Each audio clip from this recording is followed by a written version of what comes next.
கரங்கள் வைத்து கத்தரை சூத்திரமனும் கத்த நல்லவர். அல்லேலூயா. நான் ஏற்கனவே சொன்ன வண்ணமாக ஆண்டவர் திங்கக்கிழமையே என்கிட்ட பேசின அந்த வார்த்தையை நான் ஆக்சுவலாக புதன்கிழமையே நான் மெசேஜெல்லாம் ரெடி பண்ணி எழுதி வச்சுட்டேன். இடையில கொஞ்சம் வெளியூருக்கு போக வேண்டியதால் போயிட்டு வந்து அதுக்கப்புறம் அவசர அவசரமாக எதுவும் பண்ண முடியாதுன்னு முன்னாடியே வசனத்தெல்லாம் ரெடி பண்ணி நோட்டில் எல்லாம் எழுதி ரெடி வச்சுட்டேன். ஆனால் ஜோமணின்னு அந்த வார்த்தையின்படி ஜனங்களை என்ன செய்யுங்க, ஆசீர்வதிங்க. எல்லாரும் நம்ம படித்தோம் 1 சாமுவேல் 1ஆம் அதிகாரம் படித்தோம் 20ஆம் வசனம் வரைக்கும் எல்லாருக்கும் தெரியும். எல்கானா, லேவி கோத்திரத்தை சேர்ந்த எல்கானா, அந்த மனுஷனுக்கு 2 மனைவிகள், பெனினால், அன்னாள். பெனினாலுக்கு பிள்ளை இருந்தது, அன்னாளுக்கு பிள்ளை இல்லை. எப்பவுமே இந்த உலகத்தில் நடக்கிற வழக்கத்தின்படி இருக்கிறவன் இல்லாதவனை பார்த்து என்ன செய்வான், ஏளனமா பேசுற மாதிரி அந்த அம்மா அண்ணால விசனப்படுத்துவாள்.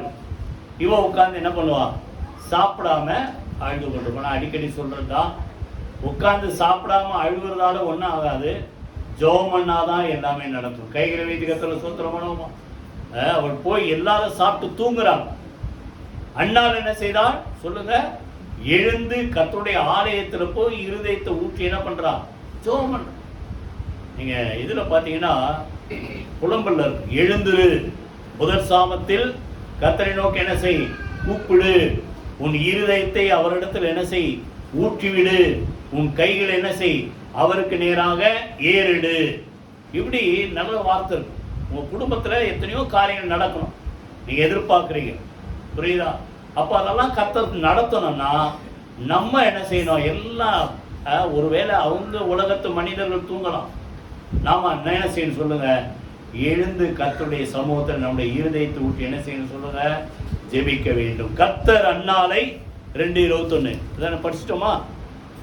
1 சாமுவேல் 2:21 அப்படியே கர்த்தர் அன்னாளை கடாட்சித்தார். அந்த கடாட்சித்தார்னா இரக்கம் வைத்தார். அன்னாளை கர்த்தர் சந்தித்தார். கர்த்தர் அன்னாளை என்ன செய்தார் சொல்லுங்க, நோக்கி பார்த்தார். என்ன சொல்ல போனா அன்னாள் மேல கருசனையா இருந்தார். நிறைய அர்த்தம் இருக்கு.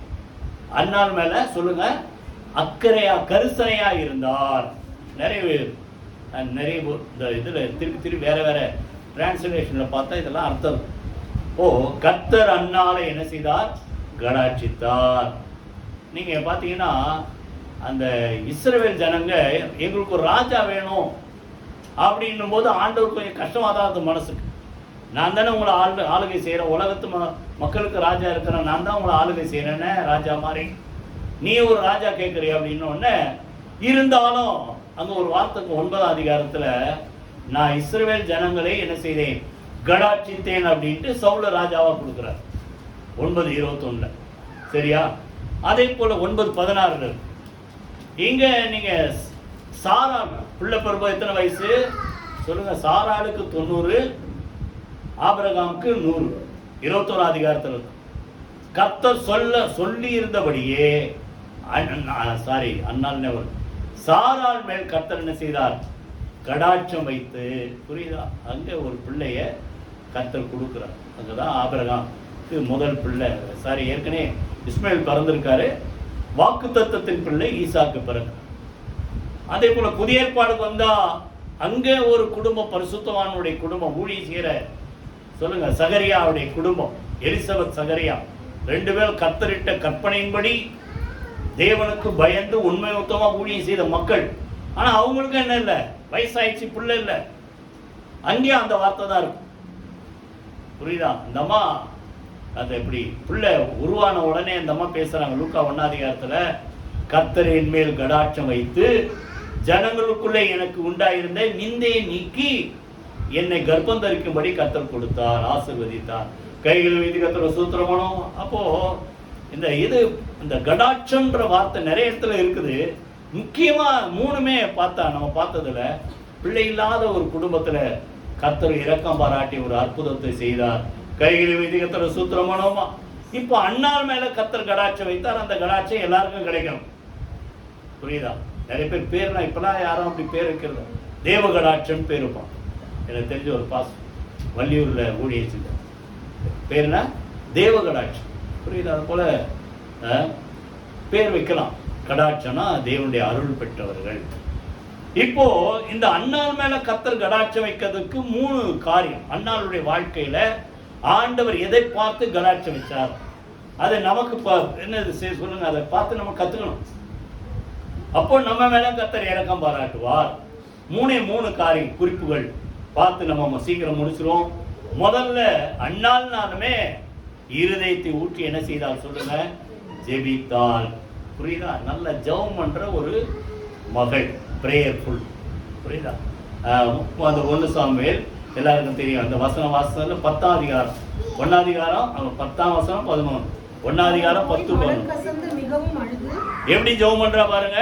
மனம் கசந்து மிகவும் அழுது கர்த்தரை நோக்கி விண்ணப்பம் பண்ணி, சேனைகளின் கர்த்தாவே தேவரீர் உம்முடைய அடியாளின் சிறுமையை கண்ணோக்கி பார்த்து உம்முடைய அடியாளை மறவாமல் நினைந்தருளி உம்முடைய அடியாளுக்கு ஒரு ஆண் பிள்ளை கொடுத்தால் அவன் உயிரோடு இருக்கும் சகல நாளும் நான் அவனை கர்த்தருக்கே என்ன செய்கிறேன், ஒப்பு கொடுப்பேன். நல்லா பாருங்க. அப்போ பொருத்தனை பண்ணி ஜெபம் பண்றா. 2வது இருதயத்தை ஊற்றி ஜெபம் பண்றா. 3வது மனங்கசந்து ஜெபம் பண்றா. 4வது குறிப்பா ஜெபம். ஏதாவது ஒரு பிள்ளை தாங்கல்ல, சொல்லுங்க வாய் தரது, எனக்கு ஒரு ஆண் பிள்ளையை கொடுத்தால், கர்த்தர் கொடுத்த பிள்ளை என்ன செய்யறேன், கர்த்தருக்கே ஒப்பு கொடுக்கிறேன். அங்க ஒரு வார்த்தை சொல்றா, உம்முடைய அடியாளின் சிறுமையை என்ன சொல்றாரு, உம்முடைய அடியாளின் மறவாமல் நினைந்தருளி உம்முடைய அடியாளின் சிறுமையை கண்ணோக்கி பார்த்து. அப்ப நல்லா கவனிங்க. இந்த உலகத்துல நீங்க எந்தெந்த இடத்துல சிறுமைப்படுத்தப்படுறீங்களோ பயப்படாதீங்க, கர்த்தர் உங்க மேல கடாட்சம் வைப்பார். கையில வீட்டு கர்த்தர் சூத்திரமான. இங்க யாரு, எல்கானாக்கு 2 ஒய்ஃப். யாக்கோபு சீரியா தேசத்துக்கு போற, கானான் தேசத்துல இருந்து அவங்களை பெற்றோரை அனுப்பி வைக்கிறேன், நீ போய் சீரியா தேசத்துல எங்க ஜனங்களுக்குள்ள போய் ஒரு பெண்ணை கல்யாணம் பண்ணிக்கோ அப்படின்னு. ரெபேக்கா யாரு, ரெபேக்காளுடைய அண்ணன் லாபான் வீட்டுக்கு அனுப்பி வைக்கிறான். அனுப்பி வச்சா யாக்கோபு போய் சேர்ந்த உடனே அவங்க அந்த லாபானுக்கு 2 பொண்ணு. ஒருத்தி எப்படி இருப்பான், ராகேல் ரூபவதி பொண்ணு, அழகா இருப்பான். லேயால் கூச்ச பார்வை, அந்த அளவுக்கு ஒரு அட்ராக்டிவா இல்லை. ஆனால இவரு அழகா இருக்கிற பொண்ணு மேல ஆசை வச்சு 7 வருஷம் வேலை செய்யறேன். அவன் பார்த்து மூத்தவள் இருக்க இளைவலை கல்யாணம் பண்ணி கொடுக்க முடியாதுன்ட்டு ஏமாத்தி என்ன பண்ணிட்டாரு மாமனாரு, லேயால கல்யாணம் பண்ணி வச்சிட்டாரு. இவன் எதிர்பார்த்தது ஒண்ணு, நடந்தது ஒண்ணு. அப்போ இவனுக்கு லேயால பார்க்கும் போதுதான் என்ன வரும், நம்ம ஆசைப்பட்டது ராக்கேல் மேல, எனக்கு கல்யாணம் பண்ணி வச்சத லேயா, இப்படி வந்து மாட்டிக்கினே அப்படின்ட்டு ஒரு வேலை எரிச்சல் பட்டிருப்பானு தெரியல. அங்க இருக்கும் பாருங்க, அந்த ஆதியாகமம் 20 அதிகாரம்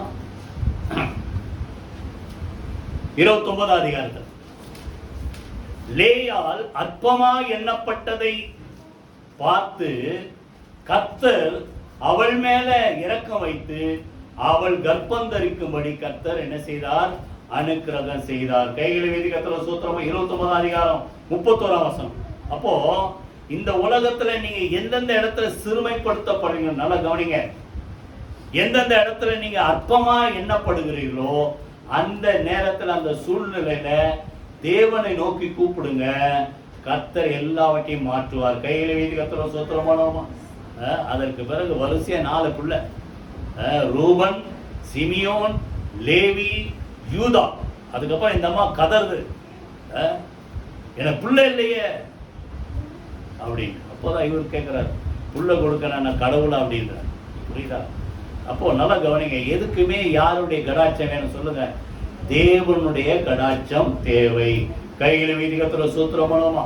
லேயால் அற்பமா எண்ணப்பட்டதை கர்த்தர் எண்ணி பார்த்து அவள் கர்ப்பம் தரிக்கும்படி கர்த்தர் ஆசீர்வதித்தார். அப்போ நல்லா கவனிங்க.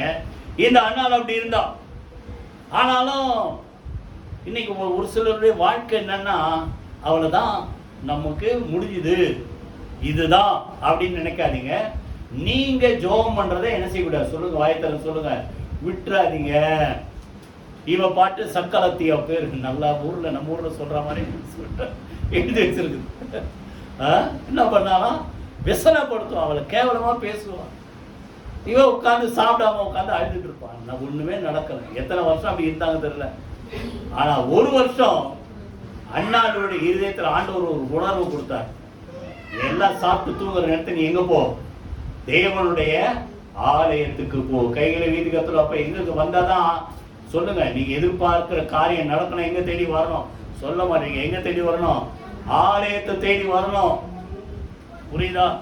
வீட்டிலே உட்காந்து சாப்பிடாம இல்ல, அடம் பிடிச்சிக்கிட்டு கோச்சிக்கிட்டு முகத்தை திருப்பிக்கிட்டு இருக்கிறதால ஒண்ணுமே நடக்காது.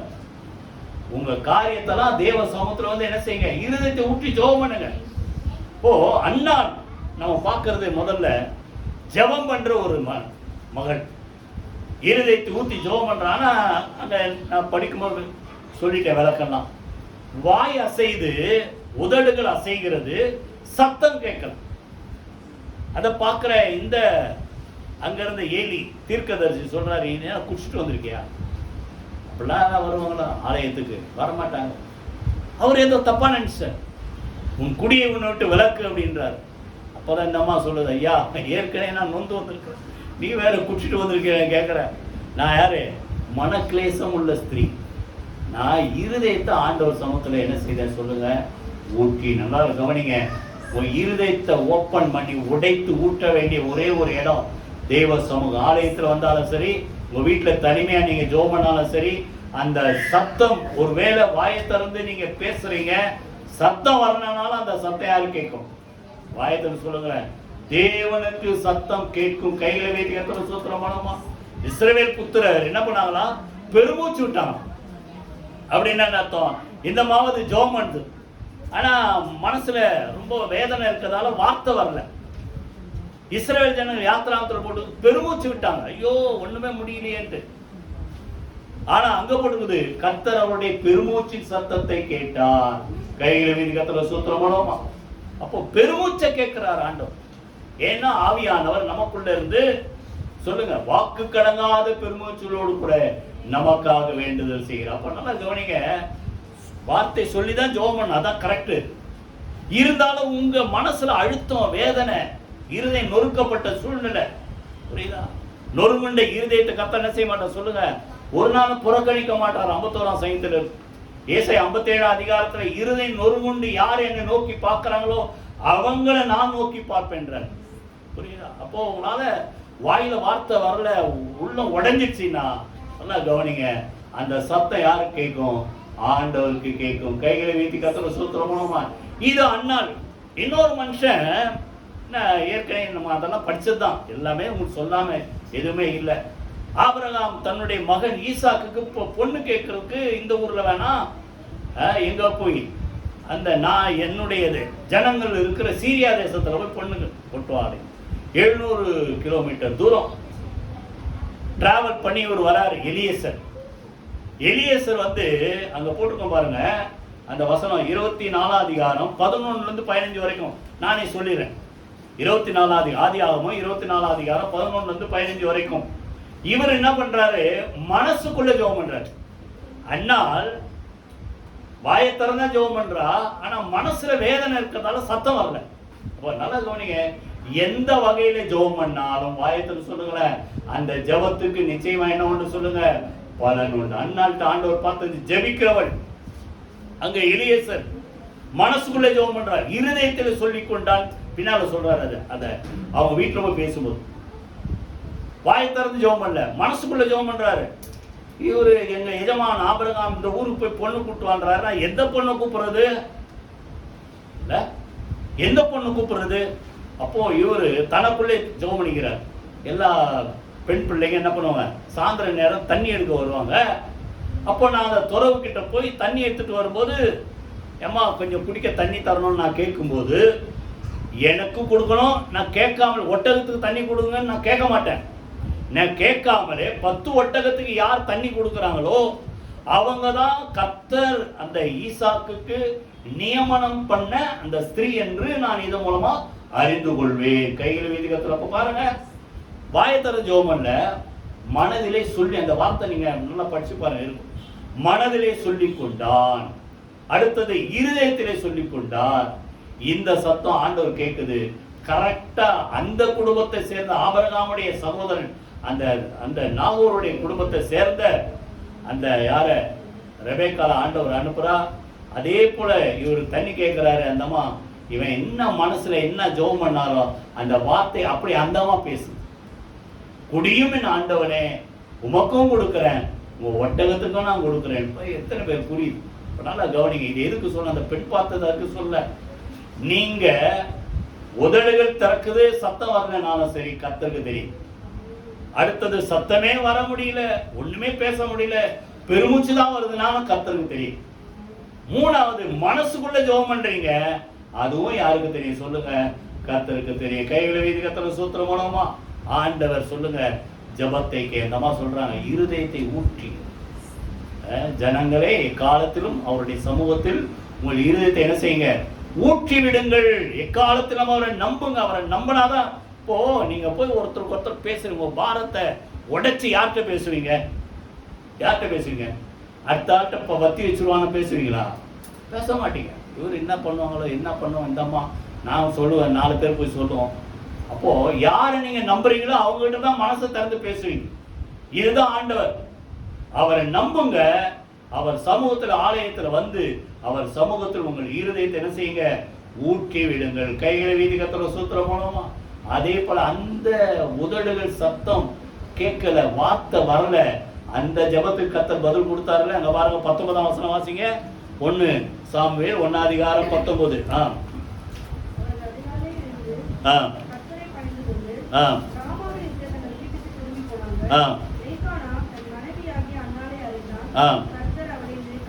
கர்த்தர் அவளை நினைந்தருளினார். அப்படியே 20. சில நாள் சென்ற பின்பு அன்னாள் கர்ப்பவதியாகி ஒரு குமாரனை பெற்று கர்த்தரிடத்தில் அவனை கேட்டேன் என்று சொல்லி சாமுவேல் என்று பெயரிட்டார். கைகளை வீட்டு கத்துறப்போ சத்தம் ஏலிக்கு கேட்கல, ஆனா யாரு கேட்டுச்சு சொல்லுங்க? வாய திறந்து. ஏலிக்கு கேட்கல. கிட்டவே இருந்து பாக்குற என்னந்தமா முன்னு சத்தமே வரல. ஆனா அந்த சத்தம் யாரு கேட்குது? தேவனுக்கு கேட்டது. அவர் சொன்ன அந்த வார்த்தையின்படியே கரெக்டா ஆண் பிள்ளை கேட்டால, கரெக்டா ஆண் பிள்ளையை கர்த்தர் கொடுக்கிறார் ஆண்டவர். இந்த ஆண் பிள்ளைக்கு சாமுவேல் என்று சொல்லி என்ன செய்தார் சொல்லுங்க? பேரிட்டார். கைகளை வீதி கர்த்தர் சூத்திரம் பண்ணுவோம். நல்லா கவனிங்க. முதல்ல அந்நாட்டை நம்ம பார்க்கறது நல்லா ஜெபிக்கிறவங்க. நீங்க ஜெபிக்கிறவங்களா இருந்தா நிச்சயமா ஜெபமே சொல்லுங்க வாய் திறந்து ஜெயம். கைகளை வீதி கர்த்தர் சூத்திரம் பண்ணும். 2வது அந்நாள் நம்ம பார்க்கறது ஒரு விசுவாசம். அந்நாள்கிட்ட நம்ம பார்க்கறது நல்ல விசுவாசம் உள்ள ஒரு மகள். 18ஆம் வசனம். அதே 1 சாமுவேல் 1:18 வாசிங்க. இது ஏலிகிட்ட பேசுறது. பின்பு அந்த ஸ்திரீ அவர் சொல்றாரு, நீ ஜெபம் பண்ணிட்டல்லமா, சமாதானமா போ, நீ கேட்ட விண்ணப்பத்தின்படி கர்த்தர் செய்வான்னு சொல்லி பதில் சொல்லி அனுப்பின உடனே, அதான் இன்னைக்கு இங்க வந்திருக்கிற எல்லாருக்கும் ஆண்டவர் சொல்றார், நீங்க வந்து என்ன ஜெபம் பண்ணியோ உன் விண்ணப்பத்தின்படி கர்த்தர் உனக்கு அனுக்கிரகம் செய்வார். இந்த வார்த்தையை அப்படியே நம்பி போறாங்க. இந்தம்மா யாரு? அண்ணா போய் வீட்டுக்கு போய் நல்லா சாப்பிட்றோம். நல்லா கவனிங்க. அந்த சந்தோஷம் இருந்தாதான் சாப்பிட முடியும். எத்தனை பேர் புரியுது? ஏன் இவன் சாப்பிடல? சந்தோஷம் இல்லை. குத்தி குத்தி பேசுறாங்க. புரியுதா? அப்போ இவளுக்குள்ள அந்த சந்தோஷம் எப்படி வந்ததுன்னா, கர்த்தர் மேல இவன் நம்பிக்கை வைத்ததாலதான் சந்தோஷம் வந்தது. சந்தோஷம் வந்ததால இவ போய் என்ன செய்தா சொல்லுங்க? நல்லா சாப்பிட போஜனம் செய்தால். அப்புறம் அவள் என்னவா இருக்கல? வாயத்தில் சொல்லுங்களேன், துக்கமுகமாய் இருக்கவில்லை. கைகளை வைத்து கர்த்தர் சூத்திரம். அப்ப நல்லா கவனிங்க. இங்க வந்துட்டு ஜோமன்ட்டு போறீங்கன்னா திரும்பி போகும்போது சந்தோஷமா போங்க. கைகளை வைத்து விசுவாசத்தோட, கர்த்தர் நான் கேட்ட ஜெபத்துக்கு பதில் கர்த்தர் கொடுத்தார், என் தேவைகளை கர்த்தர் சந்திப்பார், என் விண்ணப்பத்துக்கு கர்த்தர் பதில் கொடுப்பார், என் கண்ணீரை கர்த்தர் பார்த்தார், என் கூக்குரலை கர்த்தர் கேட்டார் அப்படின்ட்டு நீங்க நம்பி போங்க. நான் நம்புகிறது அவராலே வரும். கைகளை வீதி கர்த்தர் சூத்திரம் மூலமா. அப்போ அந்த நம்பிக்கை இவளுக்கு சந்தோஷத்தை கொடுத்து, அந்த சந்தோஷத்தினால போய் சாப்பிட்டா. அந்த சந்தோஷம் இருந்ததால அதற்கு பிறகு அவன் என்ன சொல்லுங்க, துக்க முகமாய் இருக்கவில்லை. அப்ப நல்லா கவனிங்க. ரெண்டாவது நம்ம அண்ணாள்கிட்ட பார்க்கறது விசுவாசம், நம்பிக்கை தான். நமக்கு நம்பிக்கையில் எப்படி இருங்க சொல்லுங்க, சந்தோஷமாய் இருங்கள், ஜெபத்திலே உறுதியாய் தரித்திருங்கள், உபத்திரவத்திலே பொறுமையாய் இருங்கள், நம்பிக்கையில எப்படி இருங்க சந்தோஷமா. நம்பிக்கை உள்ள இருந்ததுன்னா துக்கமா இருக்க மாட்டோம். ஏன் நம்ம ஒரு சில நேரத்தில் அப்படியே உடைஞ்சு போன மாதிரி இருக்கும், உடைக்கப்படுற சூழ்நிலை வரும். ஆனா நம்ம துக்கமா இருக்கிறது அவருக்கு பிடிக்கல. ஏன் நடக்குமோ நடக்காத, ஆண்டவர் கேட்பாரா கேட்க மாட்டா, அப்படி டவுட் இருந்தா தான் துக்கம் வரும். கர்த்தர் செய்வார்ன்ற விசுவாசம் நமக்குள்ள இருந்தா நாம எப்படி இருப்போம் சொல்லுங்க, நிச்சயமா சொல்லுங்க, சந்தோஷமா இருப்போம். ஆனால் தான் அந்த அம்மா பாருங்க. அடுத்தது வாசிங்க, 2ஆம் அதிகாரத்துக்கு வாங்க. 2ஆம் அதிகாரம். கர்த்தரை துதித்து பாடுற, என் கொம்பு கர்த்தருக்குள் உயர்ந்திருக்கிறது, ரட்சிப்பினாலே சந்தோஷப்படுகிறேன். 5ஆம் வசனம் வாசிங்க. 5ஆம் வசனம். திருப்தியாய் இருந்தவர்கள் அப்பத்துக்காக கூலி வேலை செய்கிறார்கள், பசியாய் இருந்தவர்கள் இனி பசியாகிறார்கள், மலடியாய் இருந்தவள் சொல்லுங்க எத்தனா 7 பெற்றார். ஒரு பிள்ளை தான் ஆண்டவர் கொடுத்துருக்கிறாரு.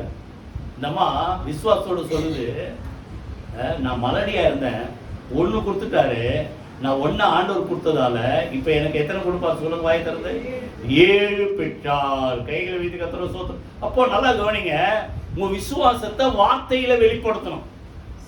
எவனாகிலும் புரியுதா, இருதயத்தில் சந்தேகப்படாமல் விசுவாசித்து இந்த மலையை பார்த்து பெயர்ந்து மார்க் 11ஆம் அதிகாரம் எங்க போய் சமுத்திரத்தை தள்ளுண்டு போய் என்று சொல்லி சந்தேகப்படாமல் விசுவாசித்தான், அவன் சொன்னபடியே ஆகும்.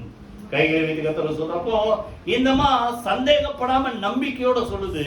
ஒரு பிள்ளை கர்த்தர் கேட்டபடி கொடுத்தாரு, இன்னும் சொல்லுங்க எனக்கு மொத்தம் எத்தனை 7 பிள்ளை தருவார். கர்த்தர் அந்த விசுவாசத்தை கனப்படுத்துற பாருங்க. அதற்கு பிறகு அது இந்த 2ஆம் அதிகாரத்துல 21 வாசிங்க. அப்படியே கர்த்தர் அன்னாளை கடாட்சித்தார். அவன் கர்ப்பம் தரித்து 3 குமாரரையும் 3 குமாரரையும் குமாரத்திகளையும் 2, அதுக்கப்புறம் 5 பிறகுது, 1 தான் பிறகு. அப்ப நல்லா கவனிங்க, நீங்க விசுவாசத்தோடு கேட்கறத பெருசாவே கேளுங்க. எத்தனை பேர் புரியுது? அற்ப சொற்பமா இந்த போதும் அது இந்த போதும் அப்படி இல்லை. நல்ல கொலோசியர்ல இருக்கு 3ஆம் அதிகாரம், பூமியில் உள்ளவைகள் அல்ல சொல்லுங்க, மேலானவைகளை தேடுங்கள், மேலானவைகளை நாடுங்கள். பெருசாவே கேளுங்கன்ற ஆண்டவர்கிட்ட. நம்ம ஆண்டவர் சொல்லுங்க பெரிய தேவன் தானே, எத்தனை பேர் நம்புறீங்க? அவர் பெரிய தேவன், அவர் பெரிய காரியங்களை செய்வார். ஆராய்ந்து முடிய அந்த பாட்டு பாடல, ஆராய்ந்து முடியாத பெரிய காரியங்கள், எண்ணி முடியாத அதிசயங்களை செய்கிறப்போ அவர்கிட்ட ஜெபம் பண்ணும் போது பெரிய காரியங்களை கேளுங்க, பெரிய காரியங்களை எதிர்பாருங்க, விசுவாசத்தோட பேசுங்க. நீங்க பேசுறத கர்த்தர் அப்படியே செய்வார். கையில வைத்து கர்த்தர் சூத்திரமா 7 கேட்டா இந்தம்மா, ஆனா 1 தான் குறைவு. 6 பிள்ளை மொத்தம். சாமியில் சேர்த்தா மொத்தம் எத்தனை பிள்ளை சொல்லுங்க? 6 பிள்ளை. கைகளை வைத்து கர்த்தரப்போ நீங்க எதிர்பார்ப்பு விசுவாசம் பெருசா இருந்தா நமக்கு கிடைக்கிற நன்மைகள் ஆசீர்வாதங்கள் எப்படி இருக்கும் சொல்லுங்க, வாய் திறந்து பெருசாவே இருக்கும். கைகளை வைத்து கர்த்தரை சூத்திரமா உங்க விசுவாசம், நீங்க என்ன பேசுறீங்க அதான் நடக்கும். அதே போல மார்க் 5ஆம் அதிகாரத்தை என்னால் மறக்க முடியாது. 12 வருஷம் பெரும்பாடு, ரத்தப்போக்கு, எத்தனையோ டாக்டர்கிட்ட போயாச்சு, ஆஸ்தியெல்லாம் வச்சு செலவு பண்ணியாச்சு, பணத்தெல்லாம் செலவு பண்ணியாச்சு, கொஞ்சம் கூட சொன்னல. கடைசியா இந்த அம்மாவுக்கு ஒரே ஒரு நம்பிக்கை, இயேசுன்னு ஒருத்தர் இருக்கிறாரு, அவர்கிட்ட போனா எல்லாமே அற்புதம் நடக்குது, வியாதியெல்லாம் சுகமாகுதுன்னு கேள்விப்பட்டு, புரியுதா? மார்க் 5ஆம் அதிகாரத்துல 25ஆம் வசனத்தை நீங்க வச்சு பாருங்க, சுருக்கமா சொல்லி நேரம் இல்லாத. கேள்விப்பட்டு அவர் இந்த வழியா வராரு, இப்ப நான் போய் என்ன செய்வேன், அவரை தொடுவேன், ஒருவேளை அவரை தொட முடியலன்னா அவர் வஸ்திரத்தை தொட்டாலும் எனக்கு சுகம் உண்டாகும் சொல்லி இருதயத்துல நம்பி விசுவாசித்து அந்த விசுவாசத்தை கிரியையில காண்பிக்கிறார். போய் நெருக்கு எப்படியோ போய் 12 வருஷம் உதிர போக்குனா நிக்க கூட முடியாது, எப்படியோ தள்ளிட்டு போய் அவர் வஸ்திரத்தின் ஓரத்தை தொட்டால், தொட்ட உடனே அவளுடைய உதிரப்போக்கு நின்றது, அவள் தன் சரீரத்தில் ஆரோக்கியம் அடைந்தாள். கைகளை வைத்து கர்த்தர் ஸ்தோத்திரம். இது காரணம் என்ன? அந்த அம்மாக்கு இருதயத்துல விசுவாசம். டாக்டரால முடியல, எவ்வளவு ஆஸ்தி செலவு பண்ண நடக்கல, இப்ப எனக்கு ஒரே நம்பிக்கை ஆண்டவர் மாத்திரம், அவரை தொடுவேன் நான் சுகமாவேன். அதனாலதான் ஆண்டவர் சுகமாக்கிட்ட பார்த்து சொல்றாரு, மகளே சமாதானத்தோட போ. என்ன சொல்றாரு? உன் விசுவாசம் உன்னை ரட்சித்தது. கைகளை வீதி கர்த்தருக்கு ஸ்தோத்திரம். அப்ப நல்லா கவனிங்க. அண்ணாட்ட முதல்ல சொல்லுங்க ஜெபிக்கிறவள், சொல்லுங்க ஜெபிக்கிறவள். ரெண்டாவது சொல்லுங்க விசுவாசம். அப்போ நல்லா கவனிங்க, சந்தேகப்படாம விசுவாசம். நடக்குமா நடக்காதா எல்லாம் கிடையாது. கர்த்தர்கிட்ட கேட்டுக்க.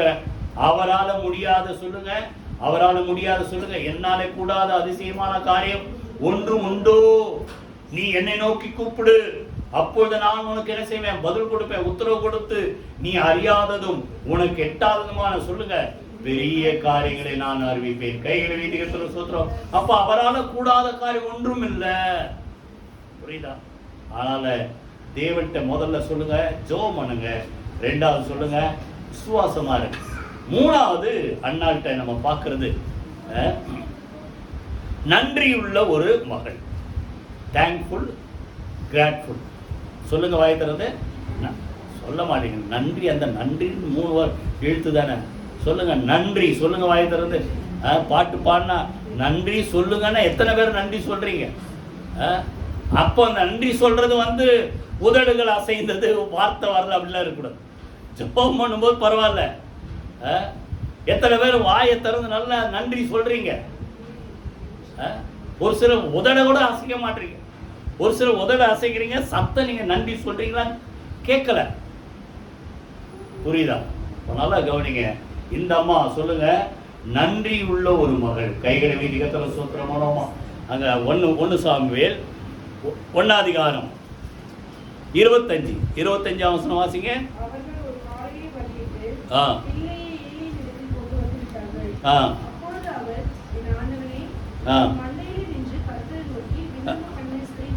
பிள்ளையை ஏலியினிடத்தில் கொண்டு வந்து சொல்லுங்க வாய் திறந்து விட்டார். இவங்க பொருத்தனை பண்ணது என்ன சொல்லுங்க? எனக்கு ஒரு ஆண் பிள்ளையை கொடுத்தா உயிரோடு இருக்கிற நாளும் அவனை உங்களுக்கே சொந்தமாக்கி அவனை உங்களுக்கே ஒப்பு கொடுக்கிறேன். அதான் பொருத்தனை. இப்ப நிறைய பேர் பொருத்தனை பண்ணுவாங்க, நீங்களும் தெரியும். எத்தனை பேர் செஞ்ச பொருத்தனை நிறைவேற்றுறீங்க? புரியுது? அந்த அப்படிதான் 10 வசனத்துல 1 அதிகாரம் 10 என்ன பார்த்தோம்? பொருத்தனை பண்ணி ஜெபம் பண்றா. ஆனா ஆண்டவர் ஜெபத்துக்கு பதில் கொடுத்துறாரு. எத்தனை பேர் செய்த பொருத்தனை நிறைவேற்றுறீங்க? அதுக்கப்புறம் பார்த்தா எல்லாம் மைண்டெல்லாம் மாறிடும். மைண்டெல்லாம் மாறிடும். நம்ம பொருத்தனை பண்ணமான்றது நமக்கே ஞாபகம் இருக்க. புரியுது? அப்ப நல்லா கவனிங்க. இவ செஞ்ச பொருத்தனை மறக்கல. நன்றி உள்ளவளாக நான் ஒப்பு கொடுப்பேன்னு சொன்னேனே, அதே போல பிள்ளையை வாசிங்க. அந்த வார்த்தை பிள்ளையை ஏலியின் இடத்துல அர்த்தம் ஆலயத்தில் கொடுப்பேன்ற மாதிரி ஆலயத்தில் கொண்டு வந்து சொல்லுங்க விட்டாள். கைகளை வீதி கர்த்தருக்கு ஸ்தோத்திரம் பண்ணுவோமா? அந்த 26 இருக்கும் பாருங்க. என் ஆண்டவனே, அந்த அம்மா சொல்றாங்க. கிட்டத்தட்ட எத்தனை வருஷம் கழிச்சு? 5 வருஷம். இன்னும் சொல்ல போனா 6 வருஷம் கூட சொல்லலாம். பிள்ளை பிறகுறதுக்கு 1 வருஷம். பால் மறக்க பண்ணுகிற பிறகு நான் கொடுக்குறேன்றான். ஏன்னா பிள்ளை வளர்றதுக்கு பால் தேவை. பைபிள் படி பார்த்தா பால் மறக்க பண்ணுகிற வருஷங்கள் மொத்தம் 5. புரியுதா? அப்போ 6 வருஷம். 6 வருஷம் எத்தனையோ பேர் ஆலயத்தில் ஜெபம் பண்ணிட்டு போயிருப்பாங்கல்ல. ஏலிக்கு எத்தனையோ ஜெபம் பண்ணிட்டு போனாங்க. இந்த அம்மா யாருன்னு தெரியாதுல்ல. தன்னை அப்படியே இன்ட்ரோடியூஸ் பண்ணிக்கிறான். என்ன சொல்றா? என் ஆண்டவனே, இங்க உம்மண்டையில நின்று கர்த்தரை நோக்கி விண்ணப்பம் பண்ண அந்த ஸ்திரீ நான் தான். அப்புறம் சொல்ற இந்த பிள்ளைக்கு 27 வாசி. இந்த பிள்ளைக்காக விண்ணப்பம் பண்ணினேன். நான் கர்த்தரிடத்தில் கேட்ட என் விண்ணப்பத்தின்படி கர்த்தர் கட்டளையிட்டார். ஆகையால் அவன் கர்த்தருக்கென்று கேட்கப்பட்டபடியினால் அவன் உயிரோடு இருக்கும். சொன்ன வார்த்தையின்படி சொல்ற பாருங்க, உயிரோடு இருக்கும் சகல நாளும் அவனை கர்த்தருக்கே ஒப்பு கொடுக்கிறேன் என்றால் அவன் அங்கே கர்த்தரை பணிந்து கொண்டான். கையில வீதி கர்த்தருக்கு ஸ்தோத்திரம் பண்ணுவோம். கவனிங்க, பொருத்தனை செய்யறது நல்லது. ஆனா பொருத்தனை பண்ணிட்டு மறக்க. பொருத்தனை பலிகளை, பண்டிகை பலிகளை பலிபீடத்தின் கொம்புகளில் என்ன செய்யுங்க? கட்டுங்கன்ற. அப்படின்னா நீ எங்கேயோ பொருத்தனை பண்ணிருப்ப. இத ஆலயத்துல செலுத்துறேன்னா என்ன செய்யணும்? கூட்டு வரணும். புரியுது? அப்ப நல்லா கவனிங்க. மனசை திறந்து என்ன பேசுறீங்க அது கர்த்தருக்கு தெரியும். ஆனா அதை என்ன செய்யுங்க? சொல்லுங்க வாயை திறந்து நிறைவேற்றுங்க. புரியுதா? அங்க சொல்றா நன்றி உள்ள ஒரு மகளா இருக்கிறதுனால கர்த்தர் அந்த நன்றியை பாராட்டி தான் ஒரு பிள்ளை கொடுத்தாரு, அவருக்கே கொடுத்துட்டேன். அப்போ அந்த நன்றி உணர்வை பார்த்து தான் ஒரு பிள்ளை கொடுத்த அண்ணாளுக்கு அதற்கு பிறகு எத்தனை பிள்ளை கொடுத்தார்? இப்ப படிச்சோம் 5 பிள்ளை. வாயத்தில் சொல்லுங்க. 1 கொடுத்தால் கர்த்தர் அதுக்கு பிறகு எத்தனை கொடுத்தார்? ஆண்டவர் 5 பிள்ளைகளை கர்த்தர். அப்போ நல்லா கவனிங்க, நம்ம நன்றியோடு நடந்தா அந்த நன்றி உணர்வை கர்த்தர் பாராட்டி உங்களை என்ன செய்வார்? கனப்படுத்துவார். சொல்லுங்க, வாயத்தில் சொல்லுங்க, கனப்படுத்துவார்.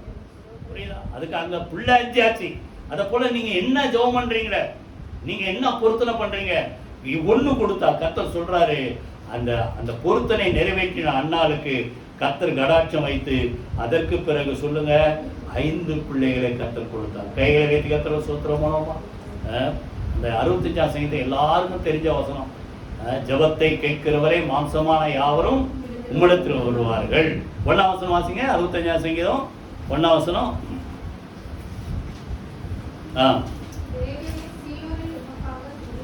உமக்காக துதியானது அமைந்து காத்திருக்கிறது, பொருத்தனை உமக்கு செலுத்தப்படும். அப்போ பொருத்தனை பண்ணுங்க, நல்ல பொருத்தனை பண்ணுங்க. நான் சொல்றது காசு பணம் அதை கேட்கல. என்ன ஜெபம் பொருத்தனை பண்ணலாம், நான் சொல்றதை ஏத்துக்கிறீங்களா? உங்களால் முடிஞ்சதுதான். என்ன 1 மணி நேரமாவது டெய்லி என்ன செய்யலாம்? வாயே திறக்க மாட்டீங்க, தலையே ஆட்ட மாட்டீங்க. 1 மணி நேரமாவது ஜெபம் பண்ணுவேன், 1 மணி நேரமாவது பைபிள் படிப்பேன். நான் உங்களுக்கு அடிக்கடி சொல்றேன், 1 மணி நேரம் நீங்க பைபிள் படிக்கிற ஆளா இருந்தா புதிய ஏற்பாடை 4 தடவை முடிக்கலாம், பழைய ஏற்பாடை 2 தடவை முடிக்கலாம். நான் சொல்றது நிதானமா படிக்கிற ஆளா இருந்தா எத்தனை தடவை? புதிய ஏற்பாடு 4 தடவை, பழைய ஏற்பாடு 2 தடவை முடிக்கலாம். 1 மணி நேரம் பைபிள் படிக்கலாம்ல, அப்பதான் இதெல்லாம் தெரியும். நிறைய பேருக்கு ஏதாவது ஒன்று சொன்னோம்னா இங்கிருந்து எங்கெங்க நான் பார்த்தாலே தெரியும். ஓஹோ இவங்க தெரியல, எங்கேயோ தேடுவீங்க. புரியுதா? அப்ப பைபிள் ரெகுலரா படிங்க, எல்லாத்தையும் படிக்கணும். புரியுதா? அப்போ இது ஒரு பொருத்தனை. 1 மணி நேரமாவது, ஏன்னா ஆண்டவர் கேட்டார்ல, 1 மணி நேரமாவது நீங்கள் என்னோடு கூட விழித்திருக்க கூடாதா அப்படி கேட்டாரு. அப்படி ஏக்கத்தோட கேட்கற மாதிரி உங்களை பார்த்தா கேட்கிறார். 1 மணி நேரமாவது ஏமா டைம் தரமாட்டியா? ஜெபம் பண்ணல. அடுத்தது 1 மணி நேரமாவது ஒரு பாட்டை கேளுங்க, சோத்திரமணி ஆராதனை பண்ணுங்க. இல்ல புரியுதா? இல்ல வேற ஏதாவது ஒரு நல்ல மெசேஜ் கேளுங்க. ஒரு 3 மணி நேரமாவது சொல்லுங்க, ஆவிக்குரிய காரியத்துல டைம் செலுத்துங்க. இது செய்வீங்களா?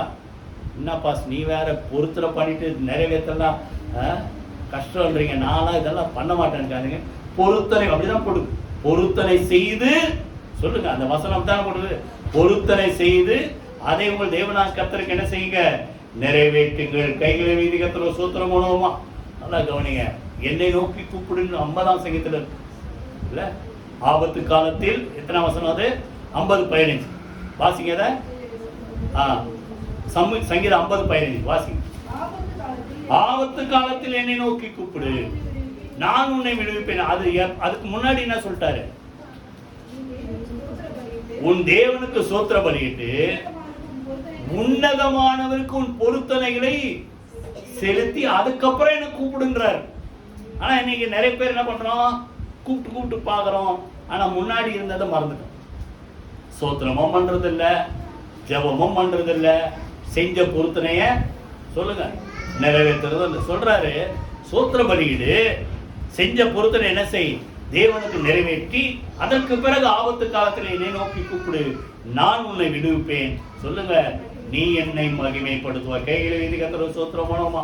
3வது நல்லா கவனி, அண்ணால போல நன்றியுள்ள ஒரு இருதயம் நமக்கு இருக்கும். 17ஆம் அதிகாரத்துல லூக்கால சொல்றார், இயேசுவே எங்களுக்கு இறங்கும் சொல்லி குஷ்டரோகி வந்து கூப்பிட்டாங்க. 10 பேர் வந்தாங்க. 10 பேரை ஆண்டவர் ஆசீர்வதிச்சு நீங்க ஆசாரியங்களை போய் காட்டுங்கன்ட்டார். போற வழியில 10 பேரும் சுகமாயிட்டான். அதுல 10 பேர்ல 9 பேர் வீட்டுக்கு போயிட்டான். எங்க போனான்னு தெரியல. ஒரே ஒரு ஆள் மாத்திரம் தேவனை இயேசுவை தேடி வந்து அவர் பாதத்துல விழுந்து அவரை மகிமைப்படுத்தினான். புரியுது? அங்கதான் கேட்கிறார் ஆண்டவர், 10 பேர் சுகமானாங்கள, இந்த ஒரு ஆள் தான் திரும்பி வந்து தேவனை மகிமைப்படுத்தினான். மொத்த 9 பேர் எங்க? இப்ப உங்க பக்கத்துல இருந்தாலும் பாருங்க எங்க போனாங்கன்ட்டு. புரியுதா? நீங்க வந்துட்டீங்க சரியா? மற்ற 9 பேர் சொல்லுங்க, மற்ற 9 பேர் உங்க வீட்டிலேயே யாரா வரலன்னா கேட்கணும். எங்க நல்லா கவனிங்க. தேவனுக்கு என்ன செய்யுங்க? பொருத்தனை பண்ணி நிறைவேற்றி 3 காரியம். ஜெபம் பண்ணி முடிப்போமா? எழுந்து கர்த்தரை ஸ்தோத்திரம் பண்ணுவோமா? ஹல்லேலூயா. கர்த்தர் அன்னாளை கடாட்சித்தார். அவளுக்கு பிள்ளை இல்லை, பிள்ளை கொடுத்தார். ஒருவேளை உங்களுக்கு என்ன காரியமா இருந்தாலும் அவரால் செய்யக்கூடாத அதிசயமான காரியம் ஒன்றுமில்லை. எண்ணி முடியாத அதிசயங்கள், ஆராய்ந்து முடியாத பெரிய காரியங்களை, கிரகிக்க முடியாத அதிசயங்களை செய்ய வல்லமையுள்ள தேவன். ஹல்லேலூயா. அன்னாள்கிட்ட ஆண்டவர் பார்த்தது 3 காரியம். 1 ஜெபிக்கிறவள் சொல்லுங்க. 2வது விசுவாசம், கர்த்தர் செய்வாரு, சந்தோஷமா போறா. 3வது சொல்லுங்க, தேவன் மேல அந்த நன்றி உணர்வு அவளுக்கு இருந்தது. கர்த்தர் அன்னாலை ஆசீர்வதித்தது போல உங்களை கர்த்தர் ஆசீர்வதிப்பாராக. கர்த்தர் ஸ்தோத்திரம் பண்ணி ஜெபமா. நன்றி தகப்பனே, நீர் கொடுத்த இந்த வார்த்தைக்காக நாங்கள் நன்றி செலுத்துறோம். கர்த்தர் அன்னாலை கடாட்சித்தார் சொன்ன அந்த வார்த்தைப்படி இன்றைக்கு தேடி வந்திருக்கிற ஒவ்வொரு மக்களையும், ஒவ்வொரு குடும்பங்களையும் கர்த்தர் ஆசீர்வதிப்பீராக, இரக்கம் பாராட்டுவீராக, அவர்களை சந்திப்பீராக, அவர்கள் மேல் கருசனையா இருப்பீராக, அவர்களை நோக்கி பார்ப்பீராக. அன்னாடத்தில் பார்த்த ஆண்டவர் 3 குணங்கள் எங்கள் வாழ்க்கையில இருப்பதா எப்போது ஜெபிக்கிற ஒரு ஆண்டவரை கர்த்தர் உம்மை தேடுகிற ஒரு ஆண்டவரை உணர்வை கர்த்தர் கொடுப்பீராக. விசுவாசமுள்ள ஒரு இருதயத்தை கர்த்தர் கொடுப்பீராக. எல்லாத்துக்கும் மேல உமக்கு நாங்கள் நன்றியுள்ள மக்களாக வாழ கர்த்தர் அனுக்கிரகம் செய்வீராக. பொறுத்தனை நிறைவேற்றின ஒரு அண்ணாளுக்கு 1 பிள்ளை கொடுத்த அந்த அண்ணாளுக்கு அதற்கு பிறகு 5 பிள்ளைகளை கர்த்தர் கொடுத்தீர். அதே போல இந்த பிள்ளைகள் நன்றி உள்ளவர்களால் நடக்க கர்த்தர் அனுக்கிரகம் செய்யுங்க. வந்த யாவரையும் கர்த்தர் ஆசீர்வதிப்பீராக. இயேசு கிறிஸ்துவின் ஜீவனுள்ள ஜெயமுள்ள நாமத்தில் ஜெபிக்கிறோம் நல்ல பிதாவே. ஆமென், ஆமென். நம்முடைய கர்த்தராகிய இயேசு கிறிஸ்துவின் கிருபை, பிதாவாகிய தேவனுடைய அன்பும் பரிசுத்த ஆவியானவருடைய அந்யோன்ய ஐக்கியம் நம் அனைவரோடு சகல பரிசுத்த அனைவரோடும் ஆண்டவராகிய இயேசு கிறிஸ்துவுக்கு மட்டும் இருப்பதாக. ஆமென். என் ஆத்துமாவே கர்த்தரை ஸ்தோத்திரி, என் முழு உள்ளமையோடு பரிசுத்த நாமத்தை ஸ்தோத்திரி. என் ஆத்துமாவே கர்த்தரை ஸ்தோத்திரி, அவர் செய்த சகல உபகாரங்களை மறவாதே. ஆமென், ஆமென். God bless you.